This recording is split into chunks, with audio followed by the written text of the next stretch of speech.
Okay, good morning po. Buksan po natin ang ating mga King James Bible sa Book of Ecclesiastes. And then, lulundag po tayo sa Colossians chapter 2 verse 8. And then, lulundag po tayo sa Romans 12:2. Okay? Una sa Ecclesiastes chapter 7 verse 5. And then, Colossians chapter 2 verse 8. Tapos Romans 12:2. Okay? So, simulan na ho natin. Okay? Ecclesiastes chapter 7 verse 5. It is better to hear the rebuke of the wise than for a man to hear the song of fools. Lundag po tayo sa Colossians chapter 2 verse 8. Nariyan na po kayo? Beware lest any man spoil you through philosophy and vain deceit, after the tradition of man, after the rudiments of the world, not after Christ. Lundag naman po tayo sa Romans 12:2. Andiyan na po kayo? And be not conformed to this world, but be ye transformed by the renewing of your mind, that ye may prove what is that good and acceptable and perfect will of God. Ang Diyos po ang magpala sa kanyang salita. Maaari na po kayong makaupo. Ang banal na kasulatan po ay consistent na nagbibigay ho ng emphasis sa critical na importance patungkol sa mga bagay na we allow to enter sa ating mga minds at ating mga hearts. Particularly, yung mga bagay na daraan sa ating mga tenga o sa ating mga pandinig. As biblical Christians at mga kawal ng Ebanghelyo ng Panginoong Hesus dito sa Sanctified Baptist Church, dito sa gawain niya sa Mandaluyong, I strongly believe that we are called to be discerning po. Kasi, kung ano man po yung papasok sa ating tenga o sa ating pandinig, ito po ay huhubog o mag-shape sa ating mga beliefs o paniniwala. Ito po ay huhubog o mag-shape sa ating mga attitudes, sa ating mga inuugali. Ito po ay huhubog o shape sa ating way of living, sa uri ng pamumuhay na ating isa sa buhay. Sa makatuwid, dapat ho, bigyan rin natin ng tutok ang bagay na ito. Kasi ako naniniwala, maraming Kristiyano ang nawawala sa isang local church na merong tamang turo, sound naman po ang turo, biblical, hindi po dahil sa ilang membro. Hindi po dahil lagi si pastor ang dahilan. Naidadahilan niya mga yan. Pero deep down inside, merong pinagsimulan yan.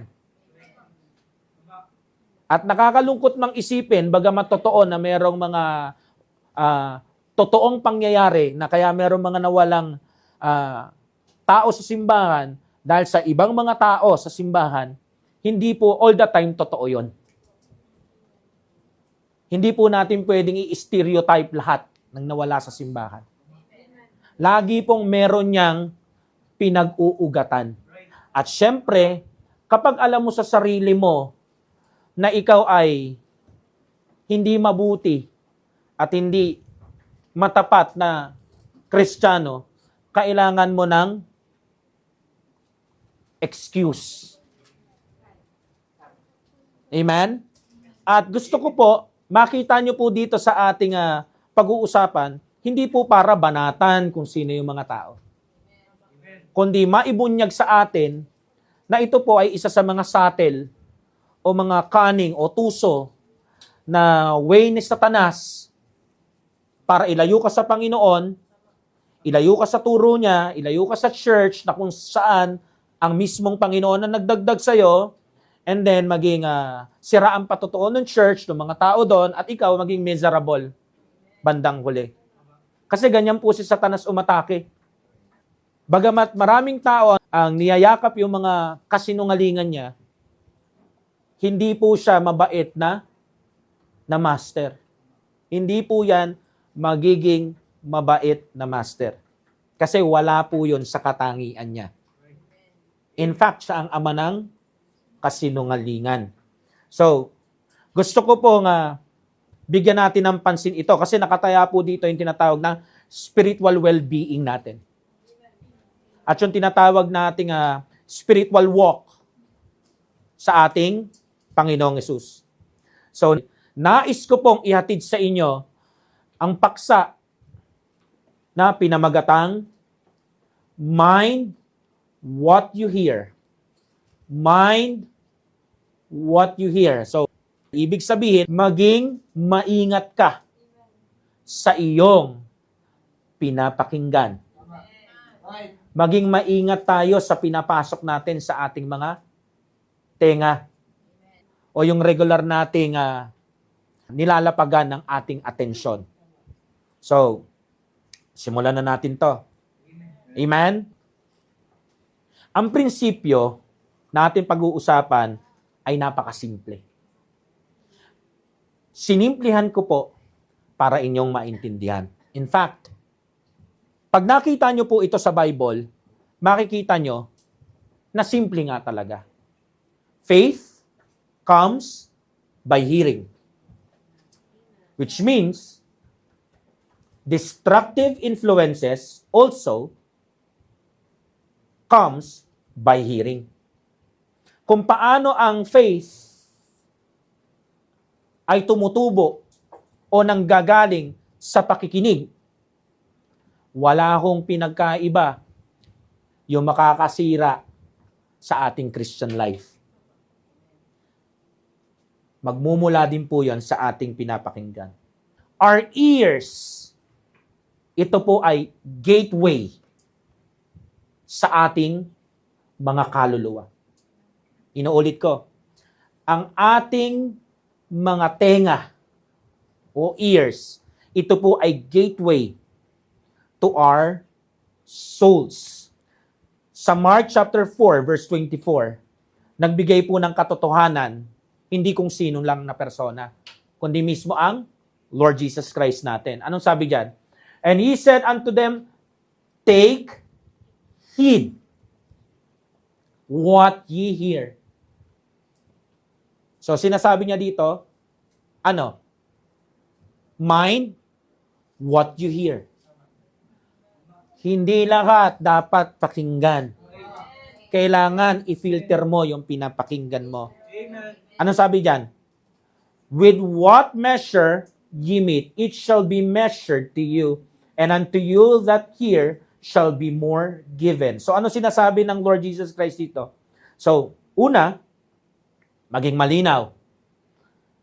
Ang nagbigay ng command, si Jesus Christ. Ang nagbigay ng warning o babala, ang ating tagapagligtas at Panginoon ng ating kaluluwa. Sabi niya, take heed, pay attention. At di lang basta pay attention. Pay careful attention sa ating pinapakinggan. Kasi sabi diyan, measure, ye meet. Pansinin niyo po yung word na measure. Bakit merong measure diyan? Anong kinalaman ng word na measure? Ano ba yung measure sa Tagalog? Sukat. So yung measure, it implies that the diligence and discernment we apply to listening will determine what we receive in return. Kung gaano ka ka-diligent, ka-discerning, doon sa iyong tinatawag na pinapakinggan o pinapapasok sa iyo, yun din ang magdidetermina kung ano yung makukuha mo bandang huli. Nakukuha niyo ho? In Proverbs chapter 4 verse 20-23, my son, attend to my words. Incline thine ear unto my saying. Let them not depart from thine eyes, keep them in the midst of thine heart, for they are life unto those that find them, and health to all their flesh. Keep thy heart with all diligence, for out of it are the issues of life. Dito makikita natin yung ideya. Sabi diyan, attend. Ang usapan dito ay pakikinig. Paano natin nalaman pakikinig? Incline thine ear unto my saying. So makinig ka sa akin. Kasi bakit? Ang sinasabi ng Biblia dito, makinig ka sa salita ng Diyos. Kasi, sabi diyan, diyan daw makukulma yung issues of life. Ano yung issues of life? Hindi po ito yung mga issue na away sa loob ng buhay mo. Hindi po. Pag sinabing issues of life, ito po yung magdidetermina o huhubog nung tinatawag na entire existence mo dito sa lupa. So, ang nakataya pala dito, yung buhay mo, yung future mo sa lupang ito. So, hindi mo basta-basta dapat hinahayaan na pag may nilapag sa'yo na isang bagay, papakinggan mo kaagad. Tatanggapin mo kaagad, yayakapin mo kaagad. Hindi po. So, binibigyan tayo ng pag-iingat ng salita ng Diyos dito. So, guarding our hearts involves guarding what we allow to enter sa ating mga tenga. Nakakahabol po kayo? Amen. So, number 1, sa ating mensahe na pinamagatang, mind what you hear. Number 1, the danger of listening to worldly music. Amen. The danger of listening to worldly music. Hindi to popular. Baka nga ako, meron mga nagsasabing Kristiyano kapag narinig itong preaching ko, tumaas sa mga kilay, umismid ang muka, humaba ang nguso, kumbaga, mainis. At yung iba naman, medyo mapangiti. Kasi medyo parang, medyo guilty ako dito Pero pag-usapan natin. Kasi ang goal naman po nito ay hindi naman po pasamain ang loob ng kahit sino o sirain ang araw ng kahit sino. Mangyayari lang ho yan kapag mali ang takbo ng puso mo sa pakikinig. Pero kapag ang puso mo handang magpailalim sa kalooban ng Diyos at sinasabi mo kung anong sabihin ng salita ng Diyos, yun yung makakabuti sa akin. Hindi ko makita logically at hindi ko maramdaman emotionally, pero ang salita ng Diyos ay laging tama. Amen. At hindi nagkakamali. Amen. Kapag ganyan po ang takbo ng puso natin, magkakasundo tayo. Pero kapag hindi, kahit gaano po kalumanay ang preaching ko ngayon o yung aking pagtuturo sa inyo, ay kakabadtripan nyo po talaga ako. So, i-check po natin I hope nakapag-pray kayo bago kayo makinig. Okay? Kasi ang mga ituturo ko po sa inyo ay hindi sa akin. So, danger. Pag sinabing danger, panganib. Tama ho? At sabi ho sa Ecclesiastes chapter 7 verse 5, it is better to hear the rebuke of the wise than for a man to hear the song of fools. Kung magtatapatan lang tayo, kumbaga hindi nyo pa iiralin yung pagiging fan sa inyong mga pinapakinggan. At ang mangingibabaw sa inyo ngayon ay ang inyong pagiging mananampalataya ng Panginoong Hesus. At bibigyan mo ng diin yung gospel, yung kamatayan niya sa krus, yung sakripisyo niya. Makikita mo yung pinupunto ng point number 1 na to, kung gaano to kapanganib. Real talk. Most na mga secular music, regardless ano man ang kanilang genre, are often promotes values, lifestyle, and philosophies. Hindi po yan mawawala na sangkap. Amen. And you know what? Yung values, lifestyle, philosophies na yon, most of the time, ay contrary to biblical teachings. Pag sinabing values, ito yung beliefs ng mga tao, especially may kinalaman sa kung ano yung tama at mali. Kung ano yung mas importante sa buhay na to at hindi. So meaning, pag sinabing values, ito yung kumokontrol sa kanilang behavior. Pag sinabi naman kong lifestyle, ito yung typical na way of living ng isang individual na tao. Pwedeng grupo, pwedeng kultura. Kasi ang music ay may kanya-kanyang kulturang pinanggagalingan. So, may kultura ng mga puting musicians, meron ding mga itim, meron din pong mga iba pa. Okay? So, philosophy. Pag sinabing philosophy, ito po yung reasonings, understanding sa mga bagay sa mundong ito. Kasama ng nature, kasama ng ating existence. So, dito makikita natin yung mga knowledge, principles, at moral judgments. So, pwede tayong magkaroon ng ganon, values, lifestyle, at philosophy, pero hindi biblical. And as Christians, tayo po ay biblical Christians. Bible believers. At hindi po pwede na merong mas aangat pa sa banal na salita ng Diyos.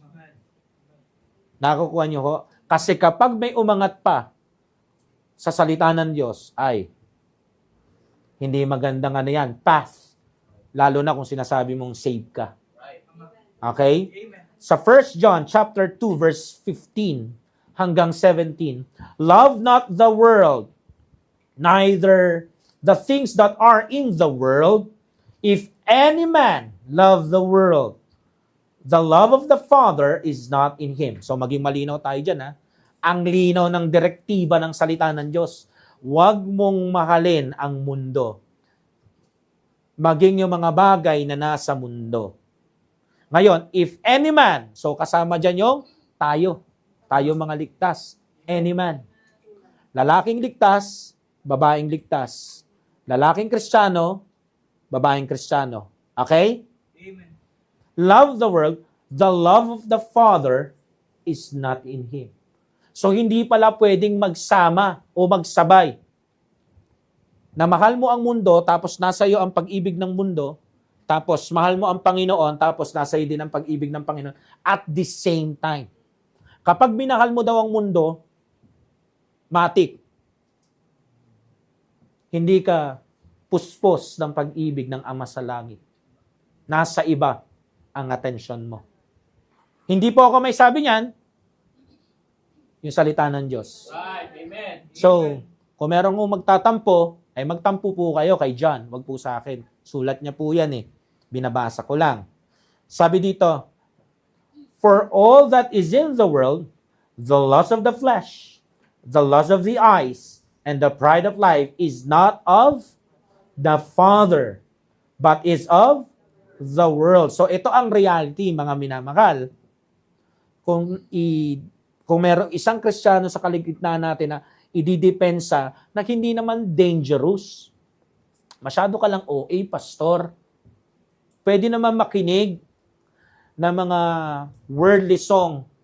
O pag-aayangin natin, i-water down natin, secular songs. Okay. Real talk tayo Most po na mga popular na music, kahit anong genre, nagse-celebrate po sila. Tignan nyo po yung lyrics, alisin nyo yung catchy na tugtog at rhythm, makikita nyo po yung lyrics, nagpo-promote ang lust of the flesh. Akala mo tunog love song, pero ang pinopromote sensuality at mga illicit desires. Most of it, nagpo-promote ng lust of the eyes, materialism, worldly beauty, fame. At yung panghuli, yung pride of life. Pag inalis mo lahat ng tunog, tignan mo yung lyrics, ang makikita mo, self-exaltation.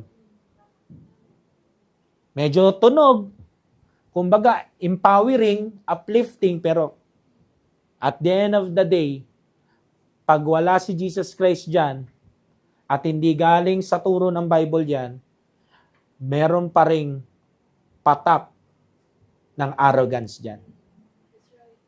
So listening to music that constantly promotes itong tatlong itong aking binanggit, na binanggit sa 1 John chapter 2 verse 16. Yung ano yun? Lust of the flesh, lust of the eyes, and pride of life. Lahat po yan ay ano? Mga tema ng mundong ito sa musika nila. Nasatel, pero overtly. Kinukondisyon yung ating mga puso. Apo, saan? Mag-desire ng mga bagay sa mundo. Paano kung yung pinapakinggan ko naman, oldies but goodies? Alam nyo, dumating din ako sa puntong paniniwala na inosente yan. Pero alam nyo ho, kung yung singer naman po ay namumuhay sa kasalanan, wala din. Isipin mo, kumakanta sila ng isang bagay na ang musika ay pang asawa nila at pang faithful, pero sila sa totoong buhay hindi faithful. Di ba ang tawag natin sa ganun, hypocrisy? So, why listen to that person? The more you listen to it, sa kanya, him or her, kahit maliit na patak pa din yun. Hindi mo pwedeng sabihin sa akin yung maliit na patak ng lason, hindi na lason. O hindi na nakakalason. Kung bibigyan ba kita ngayong umaga ng konting patak ng isang basong tubig na may lason, iinumin mo. Konti lang naman. Wala pong tatanggap sa atin ni isa. So why tatanggapin natin yung ganong katwiran, mga minamahal? It will slowly but surely hinder our spiritual growth. At ang mangyayari, unti-unti tayong makukonform sa world. Hindi na po sa Lord Jesus Christ. Ang sabi sa Romans chapter 12 verse 2, "And be not conformed to this world, but be ye transformed by the renewing of your mind, that ye may prove what is that good and acceptable and perfect will of God." So yung pala ang mahalaga, mga minamahal, kung ano yung good sa Panginoon. Acceptable sa Panginoon. Perfect will ng Panginoon. Hindi lang basta good, hindi lang basta katanggap-tanggap, hindi lang basta kalooban na perpekto. Kailangan may approval stamp ng Diyos. At saan natin makikita yun? Sa prescribed word of God.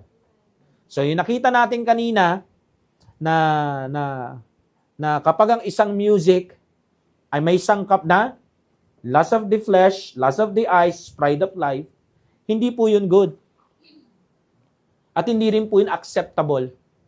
At ang makinig doon at i-download yun at itago yan sa cellphone mo na kunyari, para hindi nagtatago ka na hindi ka nakikita ni pastor, akala mo yan ay okay. Hindi. So, ang bilin sa atin, huwag mag-conform o huwag maging kagaya ng sa mundo. Yung mga diligtas, pinapakinggan nila to everyday. Pagsasakay sa jeep, amen? Pag nagiintay sa cafeteria, o kaya papasok sa trabaho, sa school, nag-gym, di ba? Pangpaboost nila yan eh. Let's do this. Parang gano'n. Pero at the end of the day, hindi po. Worldly music often carries the spirit and message of this world. Kahit nga meron pa silang pa-Jesus dun sa lyrics eh. Pag inosisa mo, very unbiblical. Unbiblical, mga minamahal. At kung araw-araw po tayo makikinig nito, matik, araw-araw din po na imamasahin niya ng utak natin para mamolde doon sa takbo ng mundo. Mafe-feel po tayo ng mga yung mga tinatawag na explicit na lyrics, lalo na kung mahilig ka makinig ng rock and roll music. To worsen the case, rap music. Kasi yung dyan, yung maliban dun sa ritmo nila, makikita mo yung yung kultura nila eh. Naka-align talaga yung kultura nila doon eh. Ungodly values. Yeah, for example, sa rap music, lalo nung golden days ng rap, sa panahon nila Tupac Shakur, Tuturuan ka talaga mag-thug life. Yung kasagsagan ng kasikatan ng Bone Thugs. May kanta yung Bone Thugs na di ba? I'm a weed man. So, hindi ko na po kailangan i-criticize yun Yung title pa lang, self-explanatory na. Right. Kristiyano ka, gusto mo maging sabog? I'm sorry dun sa word, Pero parang hindi ho siya tugma. Parang ba? Hindi talaga tugma. Nakukuha niyo ko? So, ang hirap naman ho mag-renewing ng mind kung sabog ka. Ang renewing of your mind po nangyayari kapag nasa katinuan ka. Hindi ka under the influence of any na drugs. Okay? So, to worsen the case, mahihirapan po ang bawat isa sa atin na ma-discern yung good, acceptable, at perfect will ng Lord kapag tayo po ay lunod sa mga ganito. For example, nagsisimba ka tuwing linggo, Miyerkules, pero yung mga araw at oras na wala ka naman sa church, wala kang ginawa, kundi ito ang pakinggan mo ay umasa ka. Hindi lang isa na mga services, hindi lang dalawa na mga services na a-attendan mo, wala ka maintindihan. Why? Kasi puno ka nun Doon ka nakatutok Doon ka nakahulma. Now, tapos biglang makakarinig ka ng gantong preaching, ang mangyayari dyan kapag hulmadong-hulmado ka, hulog na hulog ka dyan. Ang iisipin mo, hindi naman ganyan yan. O yun, matagumpay na si Satanas. Ang OA naman yan. Matagumpay ang mundo. Pinapatunayan mo yung pino-point out ng pinag-uusapan natin ngayon. Gusto ko po kayong bigyan ng babala. Ang music, hindi yan basta-basta lang. Ang music ay powerful. Right. Excuse me. It can influence our moods. It can influence our thoughts. Or should I say, it can manipulate even our decisions and our actions. Napansin nyo ba yon? Pag ang isang kabataan, o kahit sino, kahit medyo may edad na, kapag nakikinig ng music, depende doon sa pinapakinggan niya, nagiging ganun siya. Kapag medyo aggressive, yung tinatawag na music na pinapakinggan niya, medyo aggressive din si kuya, no? Sa damitan, salitaan, sa approach sa kapwa-tao, sa mundo. Tapos pag ang music naman na pinapakinggan niya, puro tunog sayawan, puno ng forma, makikita mo, ganun din siya. So, nakokontrol tayo. Pansinin nyo, kapag ang isang tao, isang kabataan o isang adult, napagalitan, magpapatugtog yan ng music na medyo medyo may rage. Nakukuha nyo? Ibig sabihin, nakokontrol yung thoughts natin. Kaya nga yung iba nagdidesisyon ng mali. Gumagawa ng mali. Naalala ko nung panahon ng My Chemical Romance, daming nagpapakamatay nun. Hindi yun aksidente. Kasi music is powerful.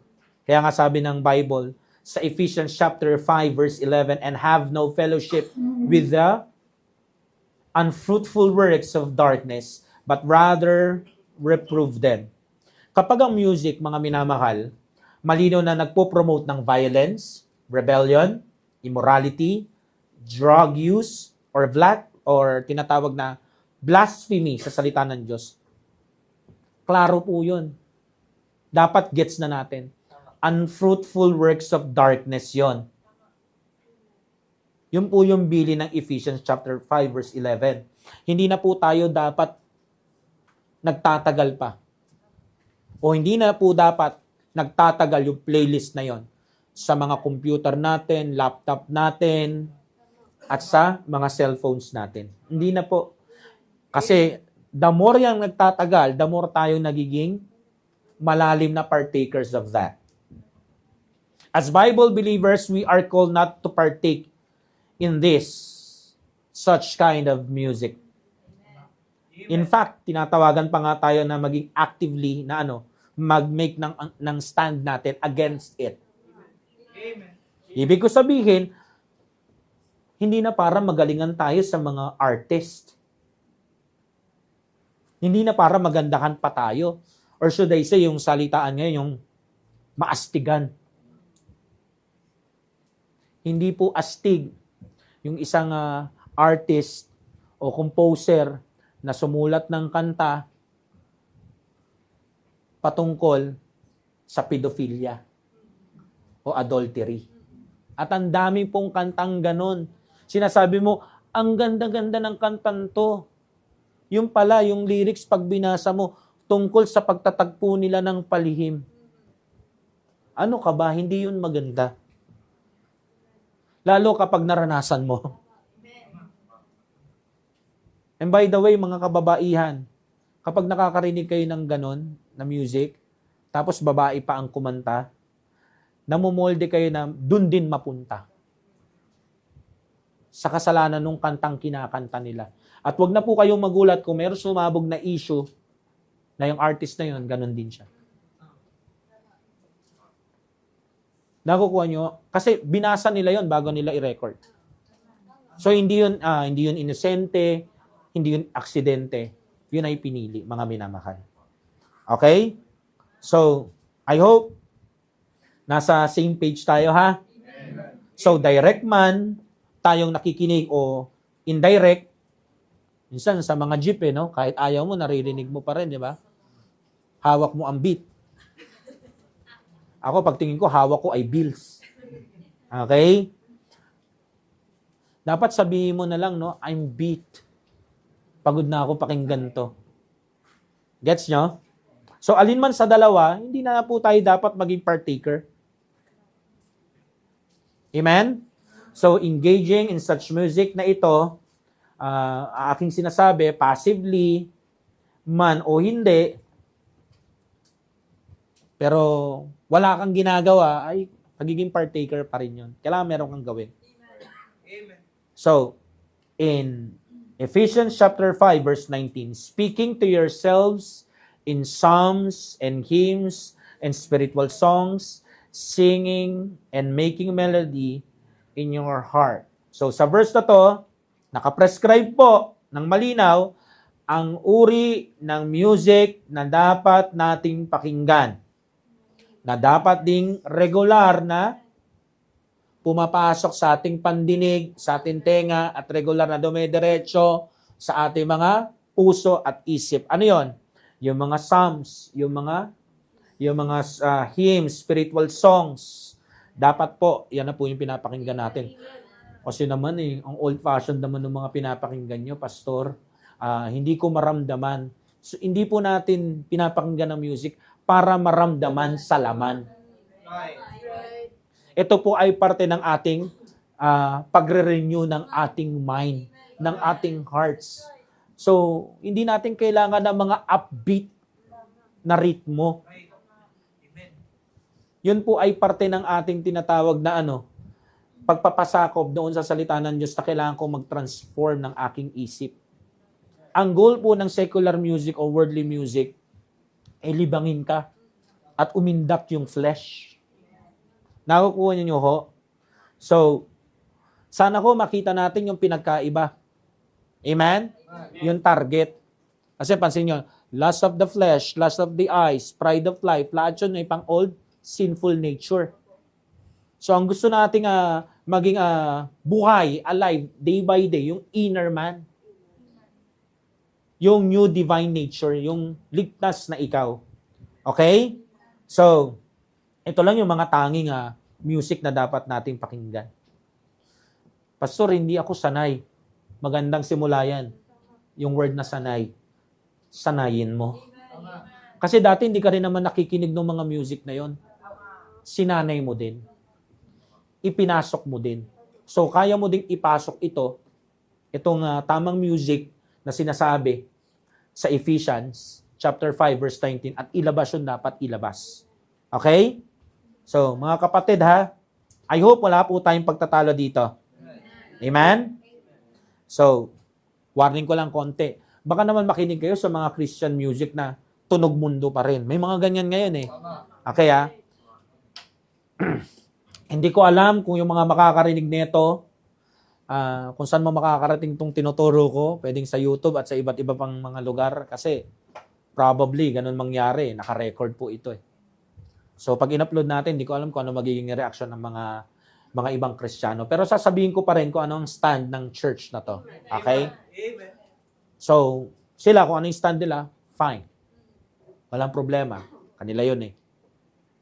Pero hindi natin sinasabi na mas better, mas magaling tayo sa kanila. Sinasabi natin, meron tayong standard dito. Amen. Para maingatan yung mga puso't isip natin. Okay? Kahit sabihin mong Christian music pa yan. Okay?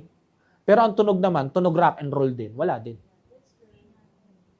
Ang magiging focus din ng pandinig mo, yung mga ad-libs.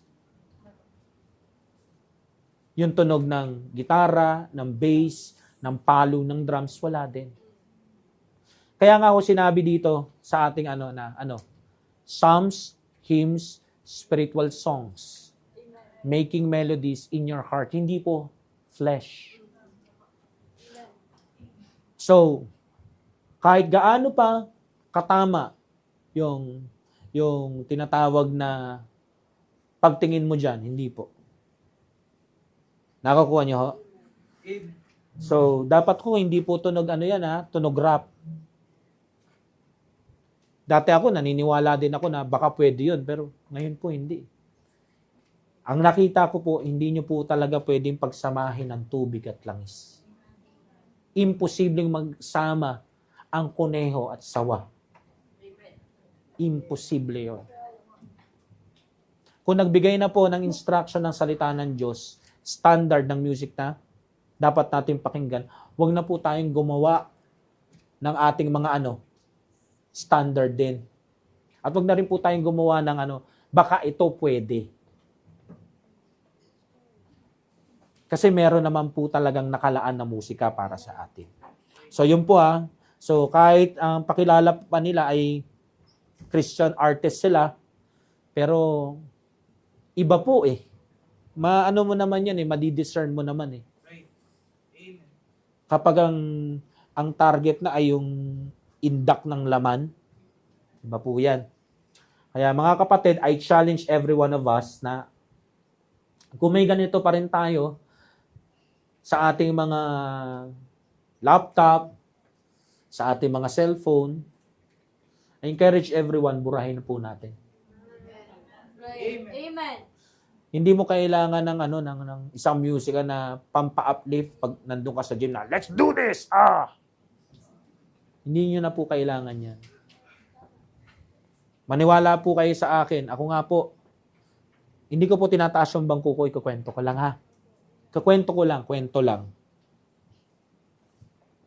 Dati yan din ang akala ko. Pero mali pala yung akala ko. Pwede ka pa lang pumunta ng gym, mag-training, na ang pinapakinggan mo, preaching. Hindi pa yun music Hindi pa yun yung psalms, hymns, spiritual songs. Ang pinapakinggan ko po ay preaching. Nakukuha niyo ho? At maganda po yung resulta doon sa mga ginagawa kong ensayo. Nakikita ko yung sarili ko, nag-ensayo ako, humuhusay ako, pero wala yung feeling ng angas. At yun naman tayo bilang mga Kristiyano, natututo tayo everyday kung gusto natin. Right. Kasi ang growth naman po ay hindi naman po yan nahuhulog na parang bayabas eh. Dapat kung ano yung narinig mong salita ng Diyos, kailangan maging doer ka rin. So, from now on, bawat papasok na music sa tenga mo, tenga natin, dapat yung meron tinatawag na solemn. Yung tipong regular na hatak sa atin, palapit sa Panginoon. Hindi yung bubuhayin yung indak ng lust of the flesh, lust of the eyes, and pride of life. So, kung meron pong ganyan pa sa atin, I encourage everyone sa atin na i-crucify na po natin sa cross ng ating Lord Jesus Christ, yung tinatawag na ating carnal music era. Alisin na po natin yan. Kasi hindi naman po talaga kasama yan sa Christian life natin. Amen? Number 2, the desolation of listening to world's motivators. Inuulit ko po, the desolation of listening to world's motivators. So, pag-usapan po natin itong bagay na ito kasi ito po ay pasok na pasok sa ating panahon. At lagana po ito. At marami hong tao ang hulog dito.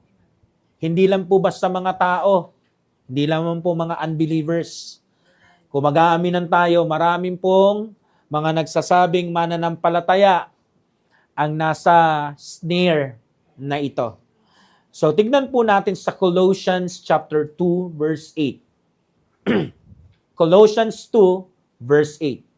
Sabi ho dyan, beware, mag-ingat, lest any man spoil you through philosophy and vain deceit, after the tradition of men, after the rudiments of the world, and not after Christ. So, sino ang nagsasalita? Apostle Paul.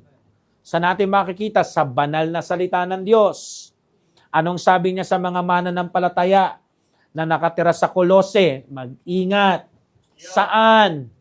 Sa kahit sino mang tao na pwede daw i-spoil o nakawin tayo gamit ang mga philosophy, mga vain deceit, o yung mga tradition ng men, mga rudiments, o yung mga bagay na kultura ng mundo, turo ng mundo, pero hindi alinsunod kay Kristo.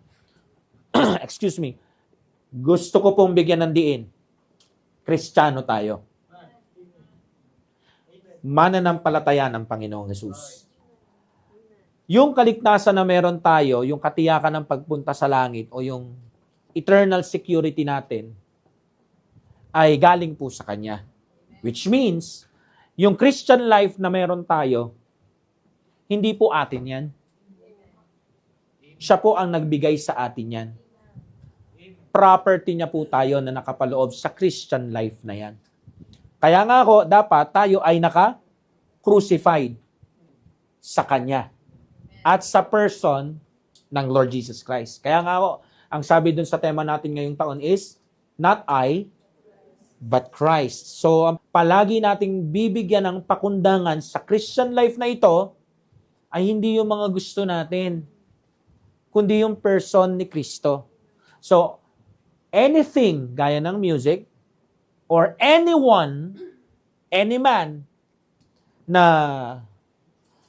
magiging hadlang para masunod natin yung kalooban ng Ama sa Langit at masundan yung tinatawag na likeness ng ating Panginoong Hesus ay hindi ho dapat manatili. Wala ho dapat na kasing timbang ang Panginoon sa buhay natin. Dapat ho siya ang number 1 at ang pinakamatimbang. Yeah. Ngayon, inuulit ko, anything, anyone, hindi ho pwedeng mas umangat sa Kanya.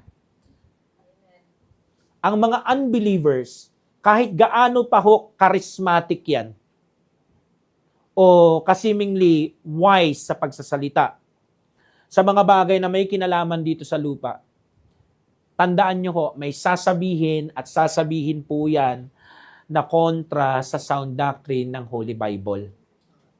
Kahit gaano pa kaganda ang approach niyan at pagkasalansan ng kanilang mga dialogo, huwag nyo hong kalimutan, ang unsaved mananatiling unsaved at mananatiling pangmundo ang kanilang mga turo. At most of the time, kung hindi tayo magiging mindful sa ating pinapakinggan at magpapaka-hook ka lang sa kanila, ilalayo ka niyan sa teachings at example ng tagapagligtas mo. Ngayon, it's between Jesus Christ and that motivational speaker. Hindi usap ang hahatol, Sinasabi ko lang po yung aking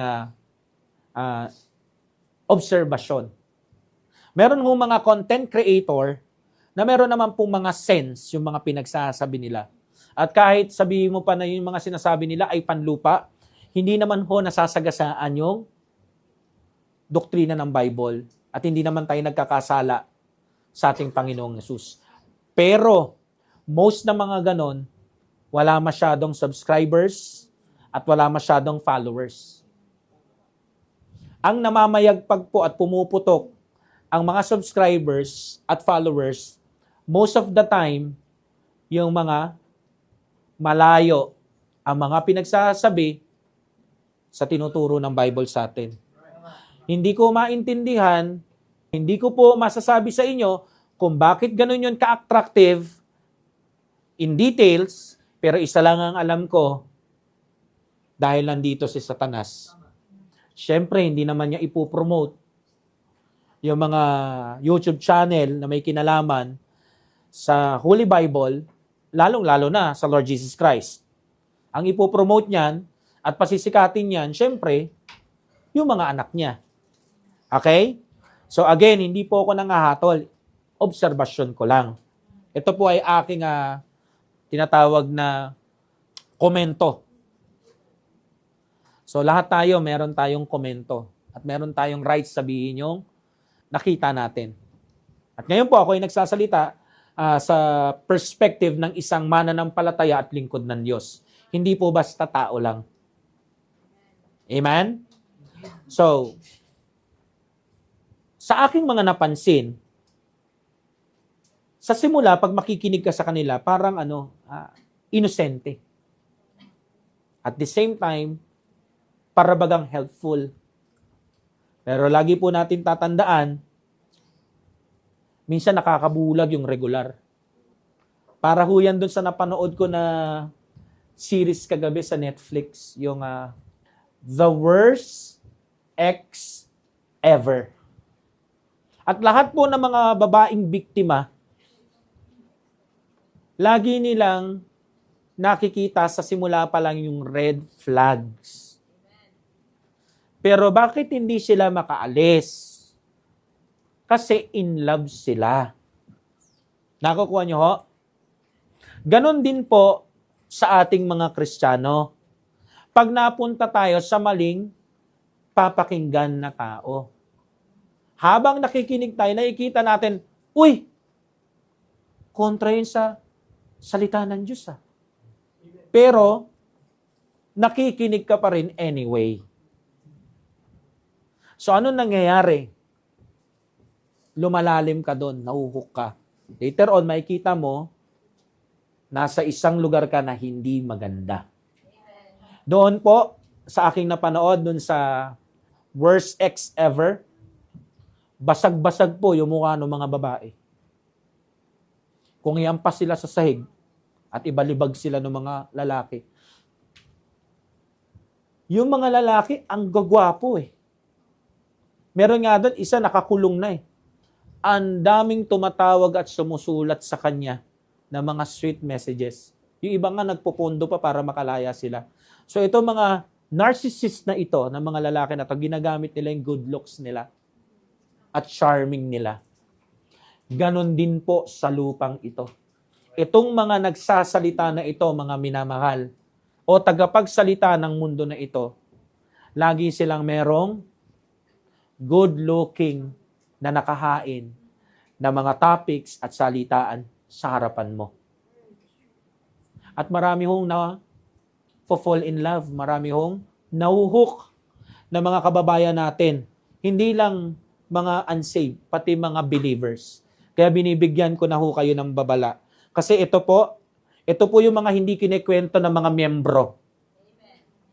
Na na mga inputs na pumasok sa kanila. Kaya ngayon, later on, pag tumagal na sila doon, kakakinig nila, kaaway na nila si pastor. kaaway na nila yung miyembro. Di ba ganun na nangyayari? Doon sa mga parents nagsasabi, hindi ko gusto yung lalaki na yan. Iba ang tingin ko sa lalaki na yan. So anong gagawin ng anak? Ipaglalaban ko. Later, uuwi din sa magulang, buntis. Tama? Okay. So, sana ho, yung konting paliwanag na yon naging makabuluhan. Okay. So, sa 2 Corinthians chapter 6, verse 14, anong sabi? Be ye not unequally yoked together with unbelievers. For what fellowship hath righteousness with unrighteousness? And what communion hath light with darkness? So, tinatanong tayo ng Biblia, meron bang pagsasaluhan o fellowship sa pagitan ng matuwid at hindi matuwid? Ang sagot, wala. Meron bang communion ang liwanag sa kadiliman? Ang sagot din po, wala. Pero makakakita ka ng mga ganito. Saan? Sa pamamagitan ng malalim na pakikipagrelasyon, pakikipagkaibigan, at pakikipagpartnership. At itong talatang ito, sinasabihan tayo, be not unequally yoked. So huwag kang gagawa ng malalim na samahan sa isang hindi naman mananampalataya, hindi Kristiyano. Sa lahat ng levels na binanggit ko kanina. Ito man ay friendship, o partnership, business, etc. Why? Kasi hindi ho yan magiging maganda. Sa umpisa lang po maganda yan, pero later on disaster yan. Bible po nagsabi niyan. Anong kinalaman yan dun sa pinag-uusapan natin? Sa point number 2 na? Ano yung point number 2 natin? Sige, paki-flash nyo po para maalala ng mga... So, saan papasok yung desolation of listening to world's motivators? So, gusto ko po ipaliwanag sa inyo. Habang itong talatang ito sa 2 Corinthians chapter 6 verse 14 ay patungkol doon sa tinatawag na deep partnerships. Hindi po ibig sabihin hanggang doon lang yan. Pwede po yung tumawid, yung prinsipyo na yan, o mag-extend doon sa tinatawag na spiritual and intellectual influences. Diyan na po papasok yung mga pinapakinggan natin. Okay? Hindi lang basta pinapakinggan, kundi actively na pinapakinggan natin. Ibig sabihin, pinipili natin. Sinasadya nating pakinggan everyday. Na kung saan na-absorb natin yung kanilang philosophies. Ang nakakalungkot lang dito at the same time nakakatakot, nakasubscribe ka at nakafollow ka sa isang unbeliever. Na ang primary source ng kanilang truth at motivations, hindi po Holy Bible. Logically, practically, umuoo tayo. Tama ho? Nangyayari? Pero hindi natin maaalis, scripturally, hindi. At sabi sa atin ng Biblia, hindi tayo namumuhay sa tinapay lang. We walk by faith. And most of them, hindi ganon ang lifestyle nila. Okay? So, anong mangyayari? Ang mangyayari po sa atin, hindi natin namamalayan, kahit nakalantad na yung mga red flags, kumukuti-kutita pa, nakakapag-take advantage to sa atin. Si Satan, gumagawa na siya ng kanyang atake. Nagkakaroon na ng nagki-create na ito ng unequal yoke sa atin.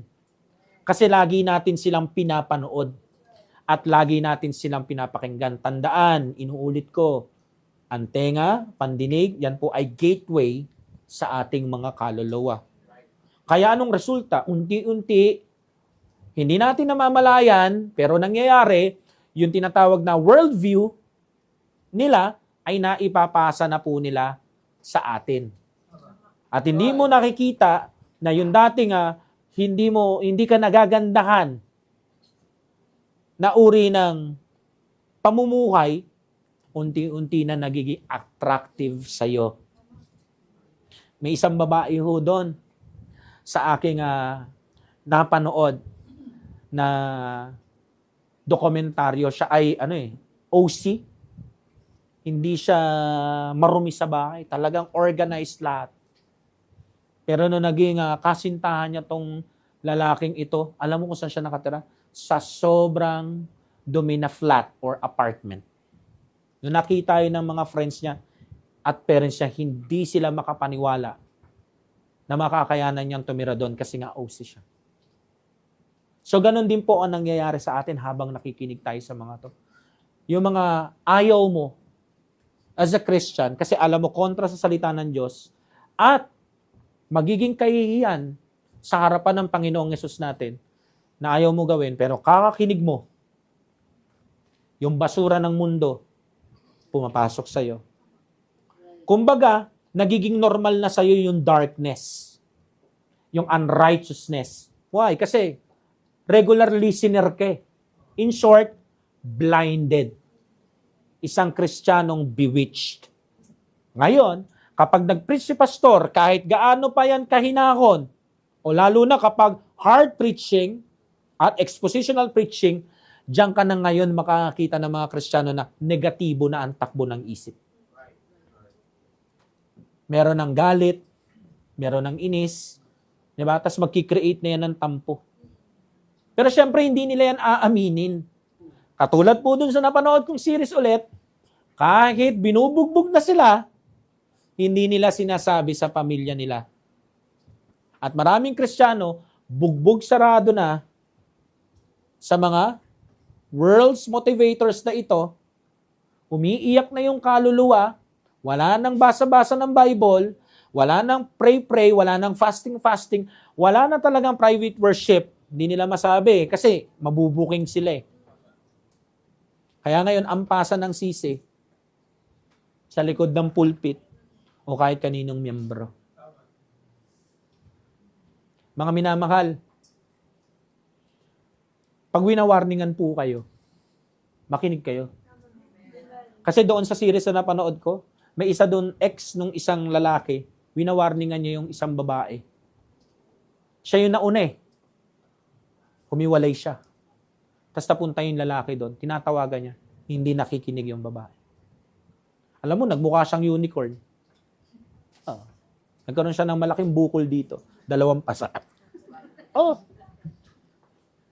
Alam mo kung nakinig siya, hindi magiging ganun. Nakakatawa, di ba? Pero pag nandun ka na sa sitwasyon, di siya nakakatawa. Right. So in Proverbs chapter 14 verse 12, there is a way which seemeth right unto a man, but the end thereof, the ways of death. Influencers, motivational speakers, or TV hosts, kahit yung mga DJ sa radio, anyone who operates outside of the Lord Jesus Christ, pwede silang mag-offer ng mga advices that seems right. That seems right. Appealing sa ating tinatawag na logical thinking, practical thinking, at yung pinakasagad pa nga, promising for success, happiness and fulfillment. In short, masarap pakinggan, hindi mahirap i-embrace.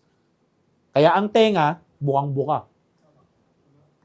However, if their counsel does not align sa tinatawag na Holy Word of God, at hindi po naka-align doon sa tinatawag na person ng Lord Jesus Christ, at hindi tayo nililid nun closer sa ating Savior at Panginoon, ibig sabihin, they are ultimately leading you to your spiritual desolation. Isang path away, palayo sa perfect will ng Diyos. Doon po sa napanood kong series, yung mga lalaki doon, napakagaling sa simula. Ilalabam ka talaga. Sipin mo yung isang lalaki doon, dumadating sa harapan ng bahay niya, sangkatutak ang grocery. One time, nagpunta sila sa mall, meron lang siya na ituro na ganda, hindi naman niya bibili. Kinabukasan, kumatok yung lalaki, nandun na. Talagang head over heels ka doon. Very romantic. At the same time, very pogi yung lalaki. Pero, Yun din yung dahilan kung bakit siya may bukol na sobrang laki at ginawa siyang Dalmatian. Nakukuha niyo ho? So, sana ho, makita natin, ang atake ni Satan, laging walang sungay. Kasi nga naman, pag nakita mo nga naman, nakalabas yung dalawa niyang sungay, walang attraction doon, walang paglapit. So, inuulit ko ha, kahit gaano pa kaganda ang counsel nila, kahit gaano ka-logical, ka-practical, kung hindi naka-align sa banal na salita ng Diyos at nilalayo ka sa person ng Savior at Lord natin na si Jesus Christ, ay nililid ka niyan sa spiritual desolation. Mapupunta ka sa ilang. Ito kalaban namin mga pastor eh. Ito yung kalaban naming mga pastor. Yung mga kawal ng Panginoon sa Ebanghelyo, kalaban namin to eh. Ang lakas ng hatak na ito. Isipin mo pag nagtuturo ako ng ganto, nagpipreach ako ng ganto, yung mga Kristiyano nakatitig lang. Pero pag doon sila sa screen nila, oo nga, tama. Ganun ang reaksyon. May kita mo doon kung sino nakakuha ng isip mo at puso mo. So, dapat pala, ngayon pala nakikita mo na. Diba? Nakikita-kita mo na kung sinong i-unsubscribe mo. Tsaka i-unfollow mo. Kaya nga sa Colossians chapter 2 verse 8 nagbabala ang salita ng Diyos, di ba? Beware lest any man spoil you. Ibig sabihin ng spoil, mga minamahal, nanakawang ka. O kaya, ikaw yung nanakawin o yung kidnap sa panahon natin ngayon. Tama ba yon? Magiging attorney? Tama naman, di ba? So, dinudukot ka. So, pag dinudukot ka, nilalagay ka sa ibang lugar. Kapag ninakaw naman, mula sa lugar na to, napupunta sa ibang kamay, sa ibang lugar. So, ganun po ang gagawin sa atin ng kaaway. Ganun po ang gagawin sa atin ng mga secular o worldly na mga speakers na to. Unti-unti tayong ililipat ng lugar. At ililipat ka nila ng blindfold. Di ba ganun, pag kinikidnap, tinatakpan yung mata. Para mahirapan kang makabalik at di mo malaman yung daan pabalik. So mga minamahal, mag-ingat tayo ha. Baka akala mo nakikinig ka lang. Like ka pa ng like, comment ka pa ng comment. One time, meron ako nakita doon sa Facebook. Sabi bakit daw umaalis ang mga miyembro sa church? Sumagot ako ngayon kasi wala siyang ginawa kundi sisihin yung mga pastor at yung mga miyembro. Sabi ko, let's be fair. Hindi naman lahat ng umaalis sa church ay victim. At hindi porkit nagpaawa, victim. Kaya kailangan po prayerful tayo at discerning tayo sa kausap natin.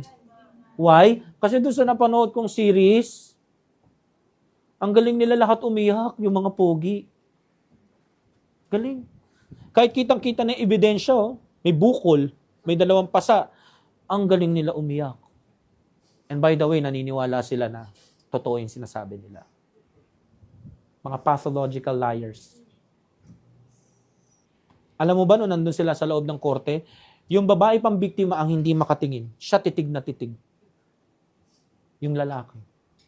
So, kung babase ka lang sa mata, di ba, na parang lumang kasabihan na ang di makatingin, siya nagsasabi na totoo, sa pagkakataon na yun, hindi yun totoo.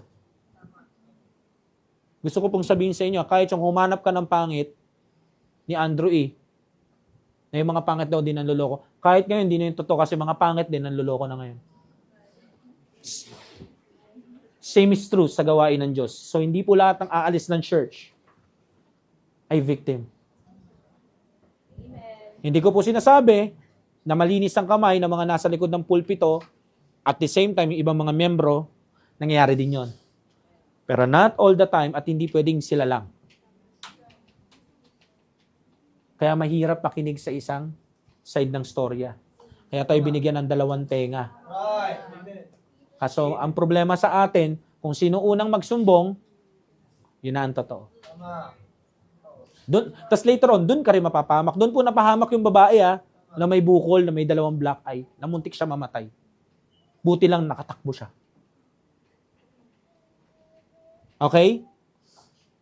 By the way, yung lalaki na yun, sumali siya sa contest na 90 day fiancé, dun sumali yung ano eh, yung nagsabing, you're so rude.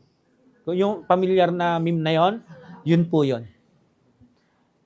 Andun yung lalaki na yun. Yung psychopath na yun. Andun siya.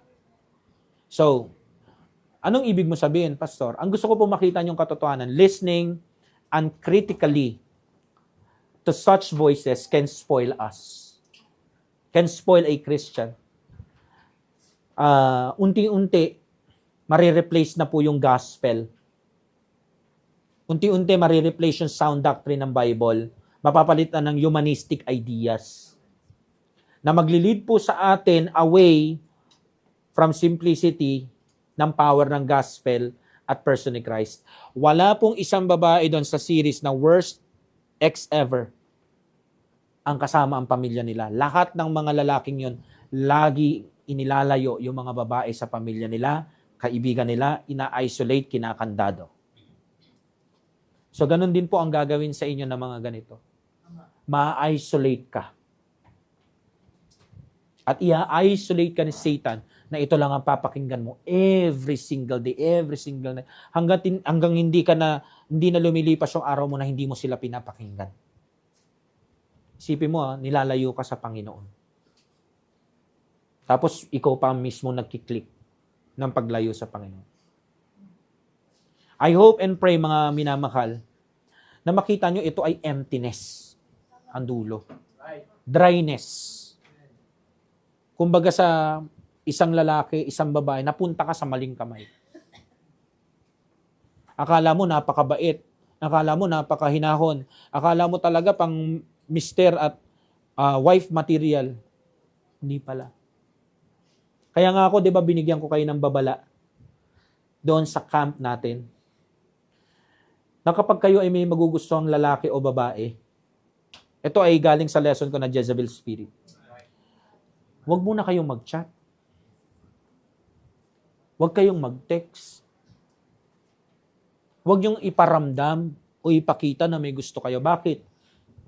Kasi yung lalaki at babae na yan, kahit churchgoer pa yan, hindi mo alam kung talagang Christian yan. Lalo na kung yung kaanuhan mo, kachatan mo, o palitan mo ng text o katawagan mo, taga-ibang church pa. Hindi porket nagpakilalang Christian siya. Alam mo kung anong maganda gawin? Kaysa iparamdam sa kanya na type mo siya, ipaalam yon at maging regular ang pag-uusap nyo at sabi mo, nakiklik kami, you pray first. Pray first. Mag-ayuno ka, mag-fasting ka. And ask the Lord, is this the man? Ito ba yung babaeng yon? Ito ba yung makakasama ko? Kaya nadadali yung iba. Alam niyo bakit? Kasi pinakita mo, gusto mo agad. Pag sinabi mo na, mag-iiba na yan. Siya na magiging pinaka-perfect na tao sa balat ng lupa. Lahat ng mga ikaka-turn off mo, hindi niya na ipapakita. And sadly, sa mga Baptist church o mga Christian churches, lagana pa rin yan. How much more sa pinapanood mo lang sa screen? Akala mo, pastor. Pero kung hindi ka masyado malalim sa Bible, makikita mo, human philosophies. Si Joel Osteen, isang kilalang preacher. Pero para sa akin, hindi siya preacher. Siya ay motivational speaker. At hindi siya nagtuturo ng gospel. Ang tinuturo niya ay prosperity gospel, another gospel. Alam mo, pag nakinig ka sa kanya, mahuhook ka talaga. Ang galing. At the same time, hindi ka lang magagalingan. Magagandahan ka. Kasi ang kanyang ministry na hawak, sobrang laki. Ang gaganda ng upuan, hindi kagaya dito. Anong tawag sa upuan natin? Mga monoblock na plastic, no? Namumurahin. Yan yung upuan kapag may lamay, di ba? Real talk. Hindi siya very attractive and very promising. Tapos yung lugar na kinalalagyan natin ngayon is masikip. Kumbaga, ito ay uupahan lang ng dalawang bagong kasal at na may isang anak. Hindi to pang congregational type. Pero pag nakita mo yung sa kay Joel Osteen, sobrang laki. ang gaganda ng sasakyan nila sa gawain na yon. Siya, ang gaganda rin ng mga sasakyan niya. Meron pa silang mga, if I'm not mistaken, meron pa siyang sarili niyang jet. If I'm not mistaken. Ang dami rin bumibili ng kanyang books. Pero mga minamahal, barren, empty, dry. Siya ang patunay na meron tinatawag na famine in the land sa Christianity ngayon. Kapag ikaw ay nahook sa kanya, spiritual desolation ang pupuntahan mo. How much more, yon may pa-Bible pa. How much more, yung literal, na isang vlogger, influencer, TV host, DJ, o yung tinatawag na motivational speaker na walang Bible.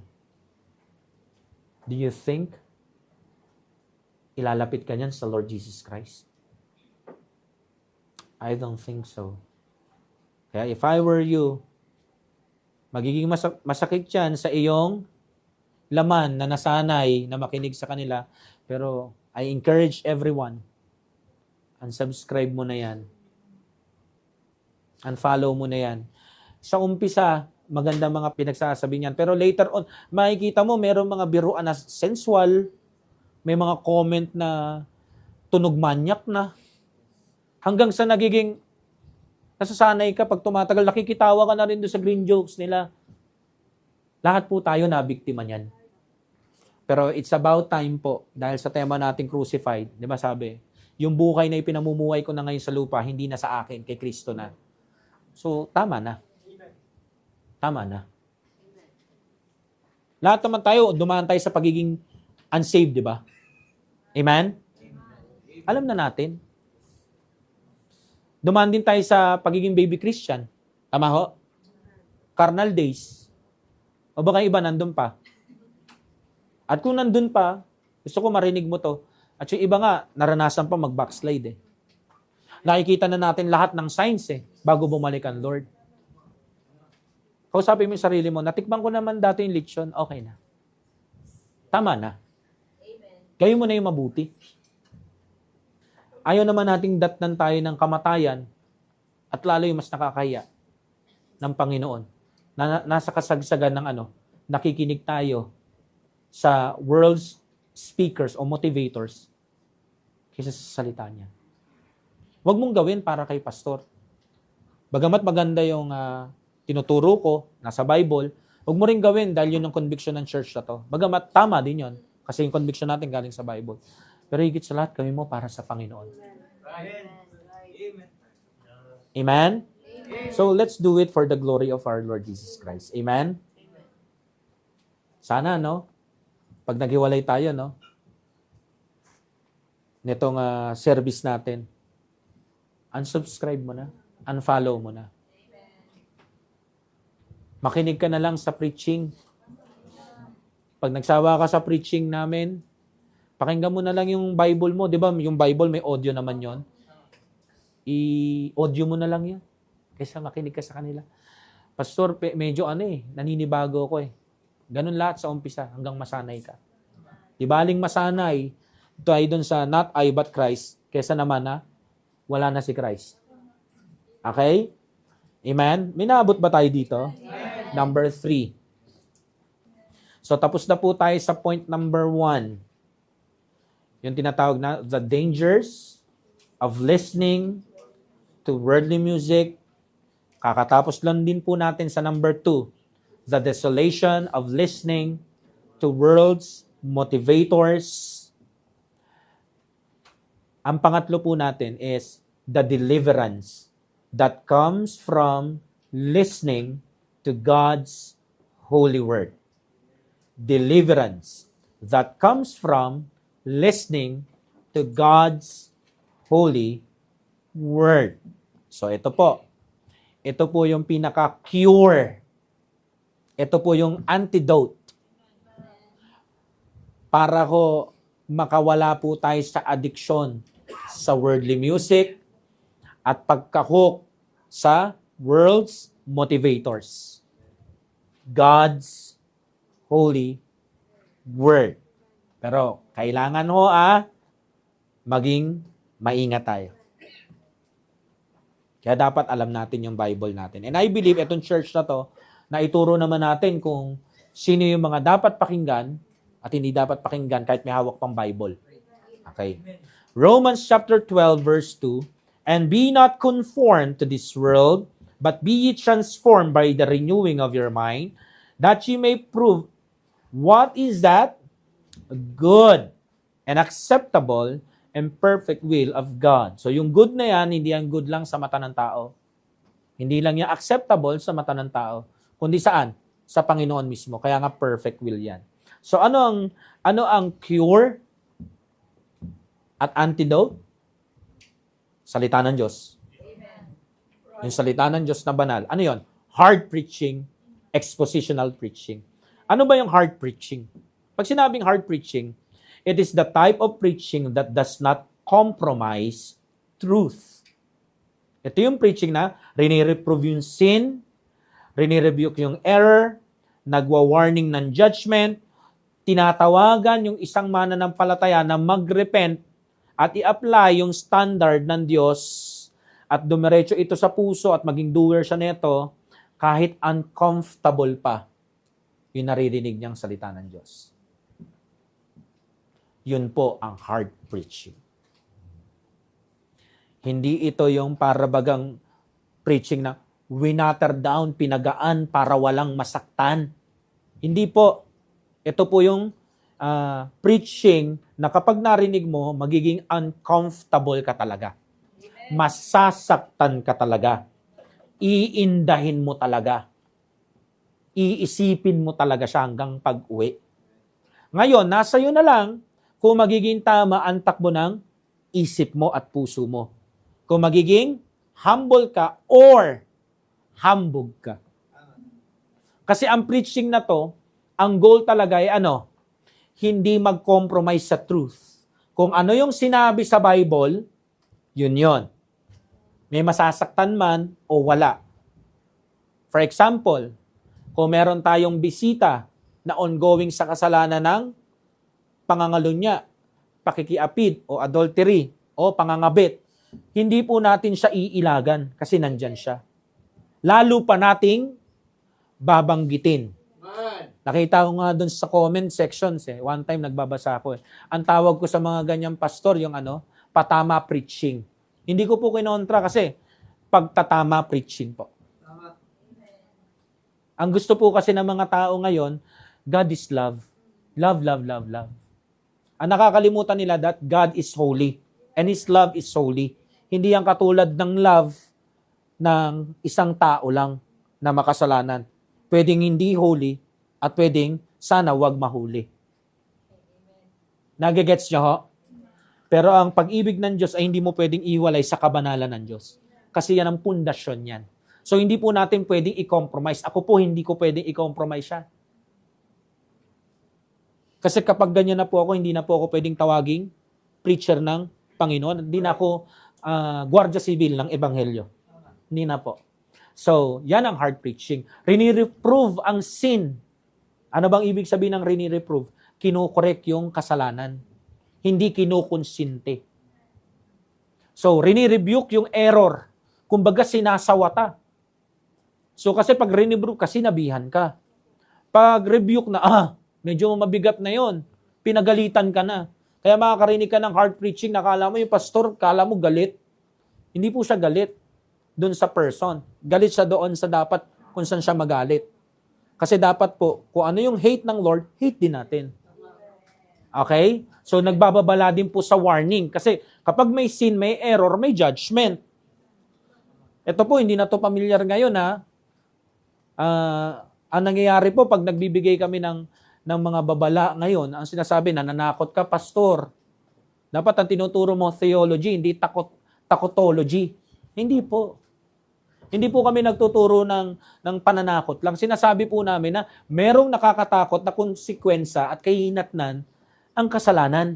Right. Kasi ang banal na Diyos, pananagutin niya yan. Amen. Di ba sinabi natin na nakaraan, yung pinag-usapan natin yung lying, yung may kinalaman sa kasalanan ng dila. Sabi niya, walang makakatakas na sinungaling.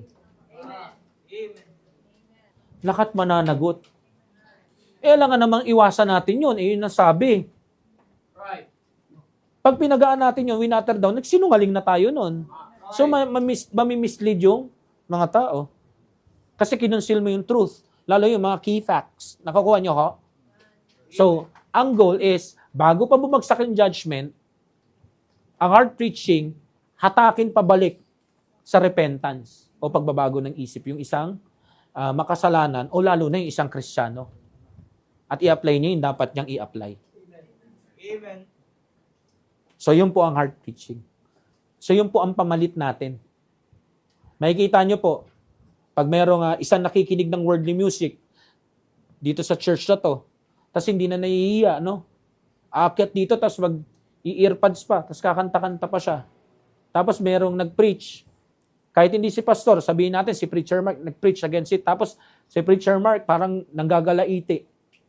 Talagang may diin yung pagpipreach niya. Ay, wag po tayo magalit sa kanya. Ang tawag po doon ay hard preaching.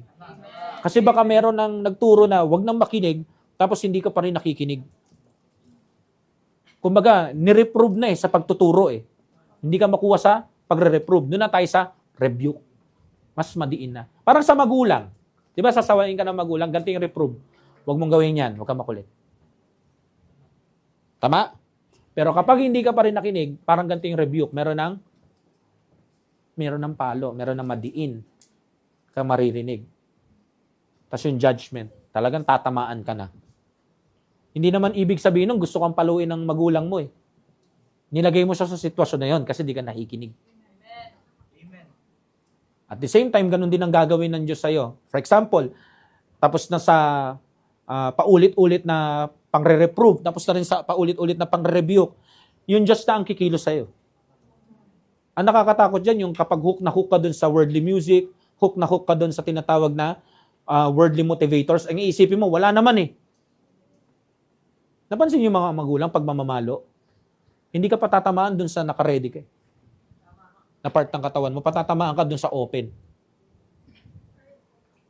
I hope hindi ganun ang mangyari sa'yo sa kamay ng Panginoon. Ako naniniwala ako dun sa narinig kong preaching dun sa camp natin, may paluan. Hindi uso yan, yung preaching na yan, chastisement, pero may paluan. Hindi na muna kailangang mangyari pa yan sa'yo, napanood na natin, narinig na natin yan sa iba, huwag natin tong gawin. Mas gusto ko na yung hard preaching kaysa sa hard palo. Okay? Ano pa? Expositional.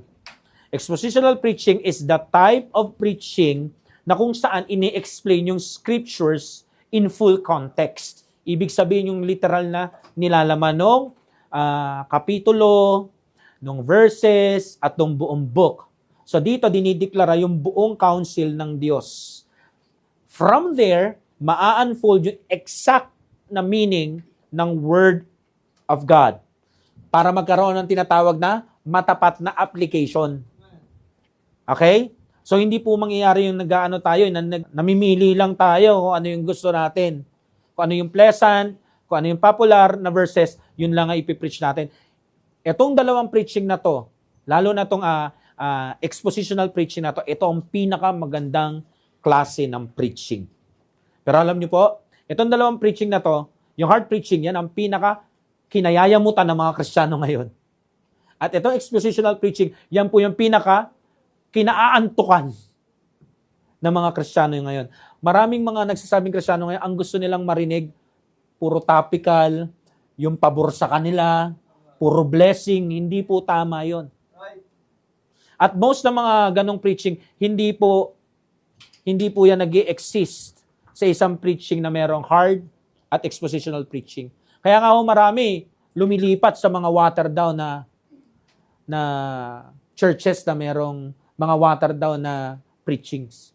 I hope hindi po kayo ganon. At wag po tayong maging ganon. So, itong dalawang ito po ang only true na cure or antidote sa worldly music, yung mga worldly motivational speakers, and even sa mga carnal Christians. At doon sa mga backsliders. Kapag ikaw po ay laking hard preaching at expositional preaching, mahihirapan yung mga karnal at mga backslider na hataking ka palayo sa Diyos. Hindi ka nila magagawang paalisin sa church na kung saan ka nilagay ng Panginoon. Nakukuha nyo ho? Kahit ano pang mga kinikwento nila, hindi ka makikinig. Why? Kasi ito grounded ka dito So ito po ay both na vital para sa healthy na Christian faith.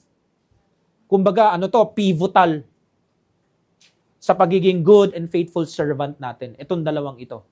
So kapag ang isang church ay walang hard preaching, walang expository o expositional preaching, I suggest, kailangan mo umalis sa church na yon. Kung mas mahaba pa yung kantahan, kaysa sa hard preaching at expositional preaching, at halos parang devotional na lang, yung kanilang pagpipreach sa salita ng Diyos, hindi yan makakatulong sa mas malalim na relasyon mo kay Kristo. Sabi sa 2 Timothy chapter 4 verse 2 hanggang 4, preach the word, be in instant, season, out of season, reprove, rebuke, exhort with all long-suffering and doctrines. Sabi kay Timothy, isang batang pastor, sinasabihan siya ni Pablo, preach mo yung salita ng Diyos. In season, out of season. Napapanahon man, gusto man nila, o hindi napapanahon, o ayawan man nila. Sabihin mo pa rin yung correction, i-reprove mo pa rin. I-rebuke mo pa rin, matanggap man nila o hindi. So, exhort, preach with all long suffering. Kahit ano pang kalabasan, kahit magkaroon ka ng long sufferings dyan, dahil sa mga reactions nila, do it! Why? For the time will come when they will not endure sound doctrine. Darating yung panahon, which I believe, ngayon na yon. Diba? Kasi ito, panahon ni Timothy, wala pa. Time will come. Ano pa lang siya? Future tense pa lang siya, hindi pa siya nangyayari. Pero sa panahon natin, I believe, nasa ano na siya? Present tense. Sa panahon nila Timothy, parating pa lang. Ako, I believe, nakarating na tayo. Ito na yung panahon na kung saan ang mga tao namimili na sila kung sino ang preacher nila.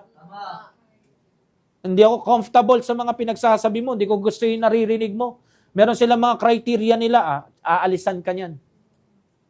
Diba? Una muna, late, absent, excuses, tas wala na. Tas later on, makakarinig ka na ng mga comment. Pero ano sabi dyan? Exhort with all long-suffering and doctrine. Manatili ka doon. So ano daw? But after their own lust, so maghahanap sila ng mga preacher na hindi makokontra yung mga gusto nila. Yung mga tinatawag na selfish desires nila. Hindi po ito parinig Sinasabi ko lang po yung sinasabi ni Pablo kay Timothy dito. Ano niya to Kumbaga, liham niya ito sa isang batang pastor. Kumbaga, nagpapasa siya ng knowledge mula sa kanya marahil experience, at the same time binibigyan niya ng prior info ang isang baguhan na galing sa isang veterano. So ano sabi diyan? Maghanap sila ng mga kikiliti sa tenga nila, itching ears. Yung masarap sa pandinig. So ibig sabihin, kung ganyan ang mga tao sa panahon natin ngayon, merong itching ears, ayaw nila ng hard preaching. Ayaw nila ng expositional preaching. Kasi pag hard preaching, yung ayaw nila i-correct. Kung saan sila pasaway, doon sila sasawayin. At both masakit.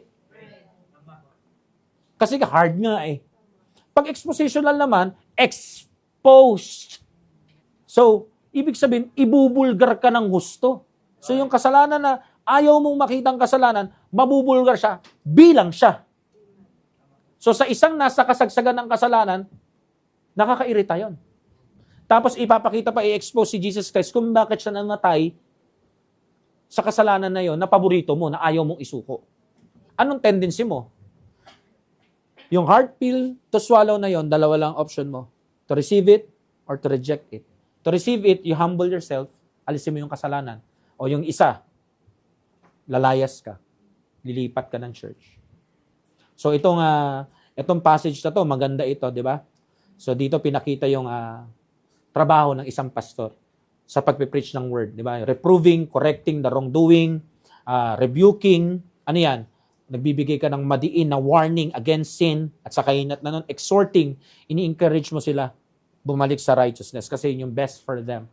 Nga lang, kapag ang isip po ng isang tao ay negatibo, amen? Tapos, ginugupo po yung damdamin natin ng konti-konting mga issue at tampo, mahirap po makinig sa hard preaching at expositional preaching kasi iti-take mo yun as offense sa'yo. Kaya nga sabi ko lagi, dapat ang tingin natin ay paloob, hindi palabas. At kung iti-take natin ang message bilang personal na pakikipag-usap sa iyo ng Lord, hindi yung pinipersonal ka. Kaya nga sabi ko, hindi laging ang problema yung nasa likod ng pulpit. Naniniwala ko maraming pangyayari ngayon sa mundo natin, meron naman talagang kasalanan yung nasa likod ng pulpit, ibang miyembro, pero not all the time. Kasi para mong sinabing lahat ng lalaki, babaero. Lahat ng babae, malandi. Sorry for the word, pero that is stereotyping. Kailangan po meron pa rin tayong patas na judgment. Amen? So, ang worldly music, finifeed niyan ang ating lust of the flesh, lust of the eyes, pride of life. Amen? At ang goal niyan, i-conform tayo sa image ng mundo. At yung utak natin ay ma-warp, makontrol. So, i-stir up niyan yung mga fleshly desires natin. Amen? At the same time, inanam ka niyan, mamanhidin ka niyan sa salita ng Diyos. Kaya nga, pag nakinig ka ng worldly music, di ba? Tapos, bigla ka nagsimba, wala ka maintindihan. Hindi rin nagpe-penetrate yung Word of God. Kahit gaano pa kaganda yung preaching, kahit gaano pa ka-hard, kahit gaano pa ka-expositional, kahit gaano pa ka-juicy, kasustansya yung preaching, wala ka maintindihan. Pero, kung ikaw ay regular sa hard preaching at expositional preaching, maganda yan. Kasi talagang dyan marirenew yung mind mo. So, pag nakarinig ka ng worldly music, kahit hindi pa ikaw yung nagpatugtog, ayaw mo yan marinig. Gets mo kaagad, ayoko niyan, love of the world yan Kikilitiin yan yung yung mga patay na lust of the flesh, lust of the eyes, at pride of life ko. Huwag na. Magiging mayabang lang ako ulit. Hindi na ako makikinig dyan. So, ang hard preaching, expositional preaching, teaches us what we should fill our hearts with and what we must reject. Yan po ang katotohanan. It reproves the works of darkness para hindi na po tayo ma-inlove dyan. At makita po natin yung worldly music na hindi entertainment, kundi danger. Spiritual danger. Are you with me? Baka expert kayo, Huwag po kayo matulog. So, wag po nating kayamutan yung hard preachings. Wag po nating tulugan yung mga expositional preachings. Kasi itong dalawang uri ng preaching na to, mga minamahal, ito po yung may kinalaman sa paggaling natin. Paggaling natin sa Sa mga bagay na napiplease tayo sa laman. At dadalhin tayo niya sa kagalingan sa kung saan napiplease yung Diyos natin. Amen? So kung usapan naman hong world's motivators, maganda rin ho itong tinatawag na hard preaching at expositional preaching. Siguro ho, yung mga narinig nyo, na nakasubscribe pa rin kayo, nakafollow pa rin kayo ngayon, na mamaya aalisin nyo na, you find them talagang sound wise, no? They sound wise. Tunog very inspiring talaga sila. Tunog very magiging successful sila. Kasi yung pinapakita nila, may kotse sila, may bahay sila, ganito yung may silver na sila sa YouTube. Pero hindi pa rin ho natin may aalis yung tinatawag na fact that their wisdom is earthly, sometimes sensual, at to worsen the case, devilish. So these vloggers, influencers, motivational speakers, TV hosts, DJs, alam natin lahat. Kung magpapakatotoo lang tayo, they teach man-centered success, man-centered self-esteem, man-centered human potential without Christ, without God's standard, without the Holy Bible. Kaya wag po tayong paspoil. Amen? So yung spoil po, nanakawan tayo niya ng spiritual growth. At ikaw nanakawin ka mismo sa Panginoon, ilalayo ka sa Diyos natin.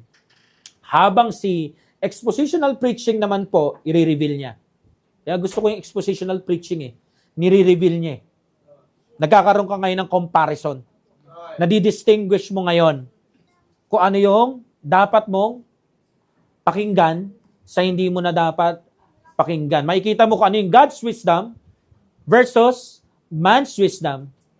Christ-centered truth versus man-centered ideas.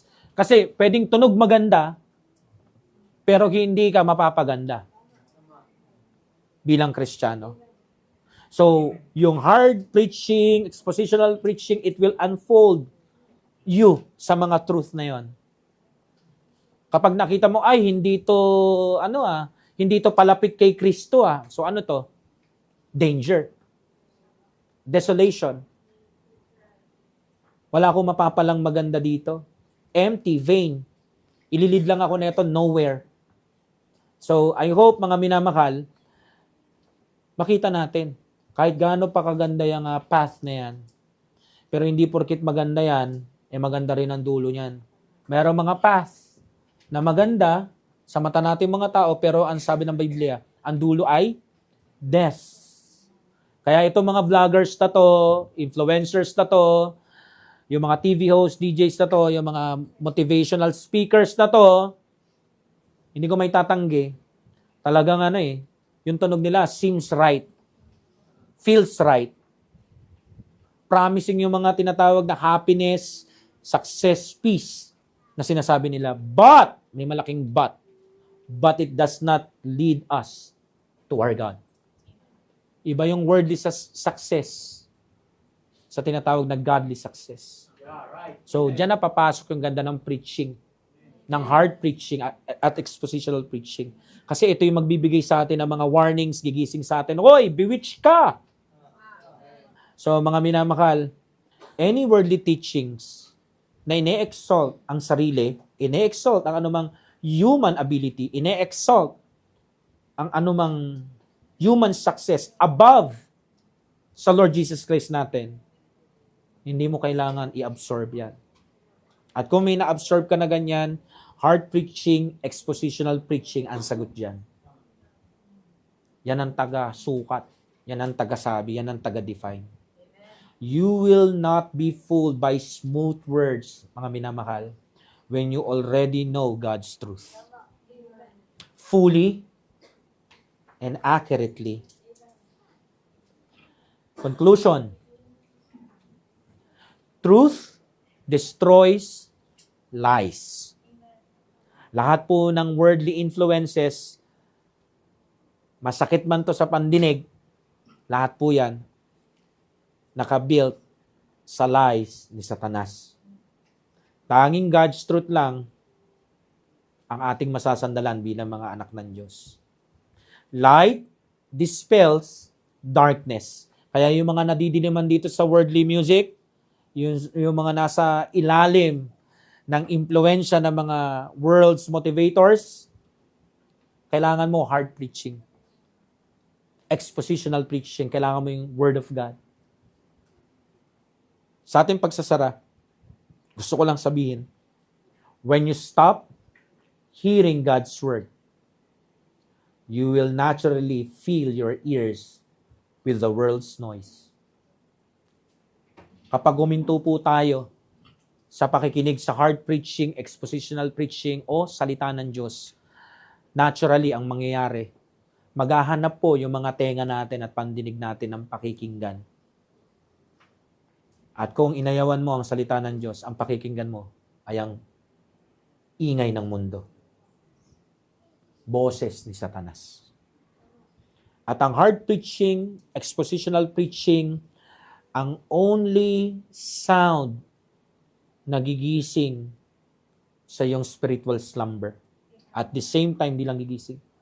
Magliligtas sa atin sa mga deceptions. Amen? So, laganap yan sa ating panahon. Pero payong kapatid lang, Brad, sis, mind what you hear. Shall we pray?